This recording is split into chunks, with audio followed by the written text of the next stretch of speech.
Good morning 12th class. तो बेटा आज जो हम टॉपिक लेके चल रहे हैं वो एलसीआर के कंसर्न में ही है। Resonance of LCR circuit, resonance frequencies क्या होती है और क्वालिटी फैक्टर जहाँ क्यू वैल्यू उसको बोलते हैं वो एलसीआर की क्या होती है। तो आपने पढ़ा हुआ बेटा कि इम्पीडेंस एलसीआर सर्किट का किसके बराबर है, XL माइनस XC का square plus R square, right. तो अगर मैं इसको थोड़ा सा इन टर्म ऑफ फ्रीक्वेंसीज में लिखूं, XL होता है ओमेगा L, है ना। It means omega L minus 1/ओमेगा C इसका स्क्वायर प्लस R स्क्वायर।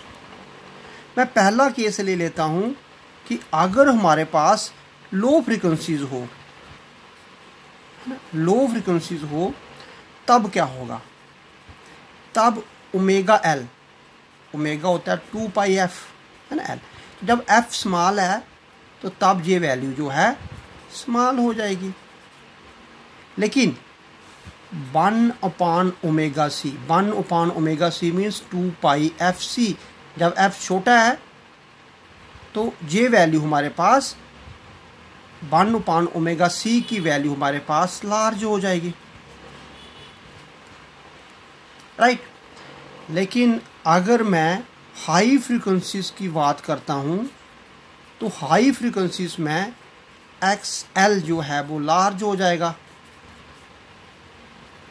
और XC की वैल्यू स्मॉल हो जाएगी, राइट। लेकिन थर्ड केस में करता हूं कि फॉर पर्टिकुलर फ्रीक्वेंसीज, नहीं हाई ज़्यादा है नहीं लो ज़्यादा है, फॉर अ पर्टिकुलर फ्रीक्वेंसीज पे क्या होगा, XL और XC इक्वल हो जाएंगे, है ना। जिसका मतलब है ओमेगा L 1/ओमेगा C इक्वल हो जाएगा। इस केस में क्या हो जाएगा, Z की वैल्यू लेस हो जाएगी, है ना। जहाँ बोलेंगे करंट जो है वो मैक्सिमम बन जाएगा सर्किट में, ठीक है, ये आप पढ़े हुए हैं। और जब करंट सर्किट में मैक्सिमम आ जाएगा हम बोलेंगे LCR जो है वो रेजोनेंस में आ गया, ठीक है। और LCR रेजोनेंस में आएगा तो जिस कंडीशन पर आया उसे आप रेजोनेंस कंडीशन बोलेंगे, है ना। तो रेजोनेंस कंडीशन क्या बन जाएगी, जहाँ पर XL is equal to XC, XL का मतलब हो गया ओमेगा L और XC का मतलब हो गया ओमेगा C। जब इसको मैं लिखूंगा ये बन जाएगा omega square LC is equal to 1, है ना। जहाँ हम बोलेंगे ओमेगा इजिकल टू 1/√LC। अब ओमेगा जो है वो 2πf होगा, है ना। तो इस कंडीशन पे करंट मैक्सिमम होगा तो रेजोनेंस होगी सर्किट में 2πfr, क्यों लिख रहा हूँ, FR मीन रेजोनेंस फ्रीक्वेंसी। तो 1 जो है √LC, जहाँ से मुझे FR निकालना होगा तो ये हमारे पास √LC, ये जो एक्सप्रेशन आया हमारे पास ये रेजोनेंस फ्रीक्वेंसी का एक्सप्रेशन आया, राइट। अब इस केस में आप देख रहे हैं कि FR क्या है, वो इंडिपेंडेंट अपॉन R, है ना। R पे डिपेंड ही नहीं है वो, और डिपेंड कर रही है वो सिर्फ L एंड C पर, ठीक है। अगर मैं ग्राफ बनाना चाहूँ तो आपने क्या देखा कि ये आ गया फ्रीक्वेंसीज का ग्राफ और ये आ गया करंट का ग्राफ, है ना।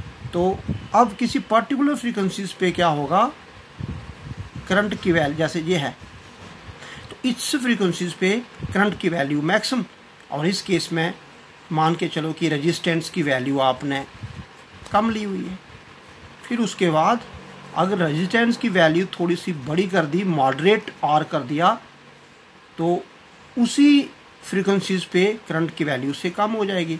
अगर मैं रेजिस्टेंस की वैल्यू को लार्ज कर दूं तो उसी फ्रीक्वेंसीज पे करंट की वैल्यू और कम हो जाएगी, है ना, peak value.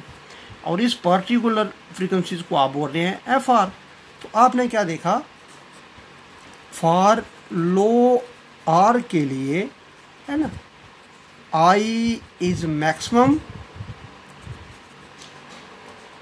Eight the resonance frequency. तो रेजोनेंस फ्रीक्वेंसीज पे करंट की जो वैल्यू है वो डिपेंड कर रही है आर पर, है ना। तो इसे बोला जाएगा कि ये रेजोनेंस शार्पनेस देखने के लिए, शार्पनेस ऑफ द रेजोनेंस, है ना। तो ये मैं इसको लगा दूं clip. Sharpness, sharpness of the resonance is measured by a quantity called quality या Q factor of the circuit। तो सर्किट का क्यू फैक्टर डिसाइड करेगा कि रेजोनेंस की क्वालिटी क्या है ना। अब हम पढ़ेंगे कि क्वालिटी फैक्टर क्या चीज़ है। क्वालिटी फैक्टर क्या है कि आपने कितना पोटेंशियल एल और सी के अक्रॉस डेवलप हो गया, ratio potential develop across L या C to potential difference develop across R. तो एल सी आर में तीन ही तो कंपोनेंट होते हैं, है ना। आर तो एक पैसिव कंपोनेंट है, जितने फेस की वोल्टेज दी उतने फेस का करंट आता है।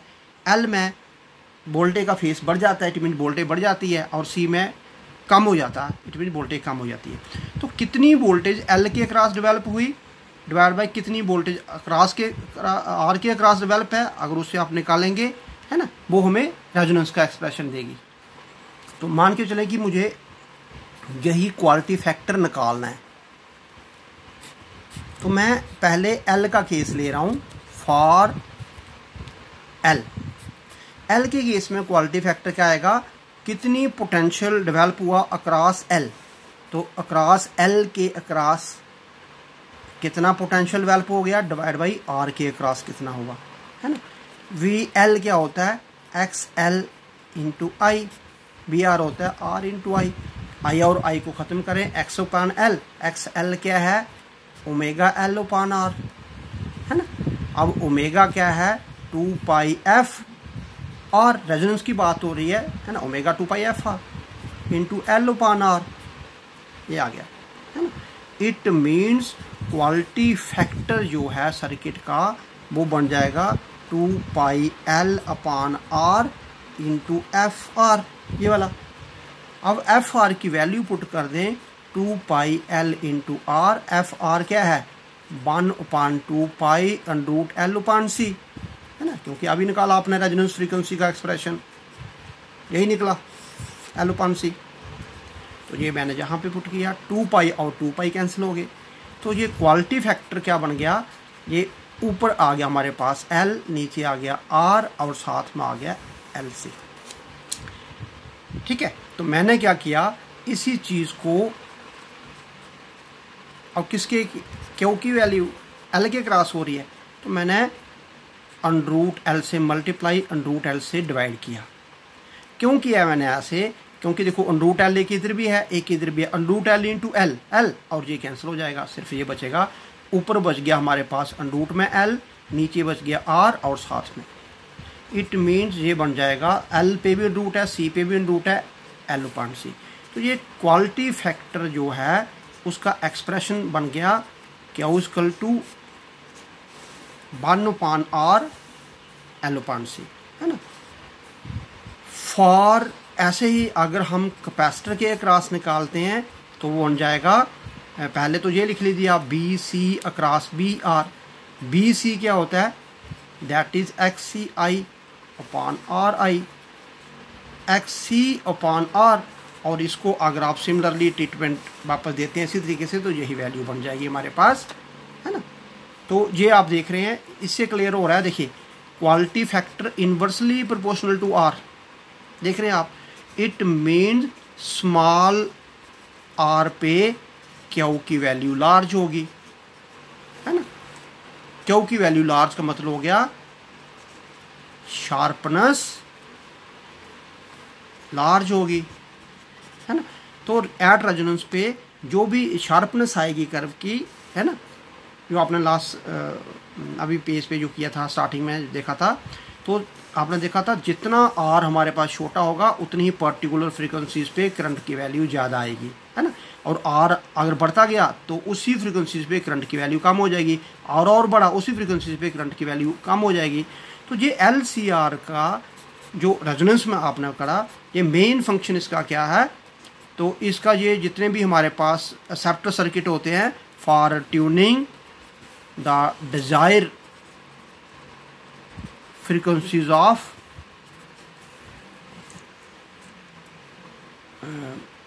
फ्रीक्वेंसीज इन टीवी या रेडियो, जैसे फॉर एग्जांपल कि आप रेडियो FM 92.7 लगाना चाहते हैं, तो आप जैसे 92.7 पे आप उसे ट्यून करेंगे तो वो उसी फ्रीक्वेंसीज को क्या करेगा, अलो करेगा, बाकी को ब्लॉक करेगा। तो ये LCR सर्किट जो है, याद रखें, सीरीज़ वाली, है ना, ये एज एन एक्सेप्टर का काम कर रही है। लेकिन अगर LCR सर्किट जो है अगर पैरेलल में लेते हैं तो वो बिल्कुल उसके अपोजिट होगा, एक रिजेक्टर का काम करेगी, एक हम बोलेंगे फिल्टर सर्किट का काम करेगी।